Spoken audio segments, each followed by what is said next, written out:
Welcome to our channel. Today we how to withdraw with Square Payroll funds, complete guide step by step. To withdraw funds from Square Payroll, first, ensure you have access to your Square account. Log into your Square dashboard using your credentials. Navigate to the Payroll section in the main menu. Once in the Payroll section, find and click on Employee Overview. Select the employee for whom you wish to process a withdrawal. Click on the Withdraw button located next to the employee's balance. Enter the desired withdrawal amount in the specified field. Review the withdrawal details to confirm accuracy. Select your preferred withdrawal method if prompted. Choose either direct deposit or a physical check based on your needs.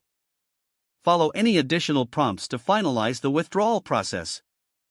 Ensure you check for any fees associated with the withdrawal method selected. After submitting, you will receive a confirmation of the transaction. Monitor the status of your withdrawal in the Transaction Histories section. For direct deposit, allow up to 1 to 2 business days for the funds to appear in the employee's bank account. If opting for a physical check, track its delivery based on standard mailing times. If you encounter any issues, consult the Square support page for assistance. This process allows for efficient management of payroll funds through Square. If the page does not load, refresh the browser or try again in a private or incognito window.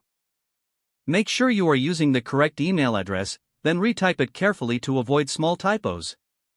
If your password is not accepted, use the reset option and create a new strong password you can remember. Check your spam folder for verification or security emails, then complete any requested confirmation steps. Enable two-factor authentication if available to improve account security and reduce unauthorized access risk. After signing in, review your profile details so your contact information and settings are accurate and current. If you see an error message, note it down and try again after restarting your device and internet connection. Log out when you finish, especially on shared devices, to keep your account and payment information secure. If the page does not load, refresh the browser or try again in a private or incognito window. Make sure you are using the correct email address, then retype it carefully to avoid small typos. If your password is not accepted, use the reset option and create a new strong password you can remember. Don't forget to like this video and subscribe to our channel for more step-by-step tech guides.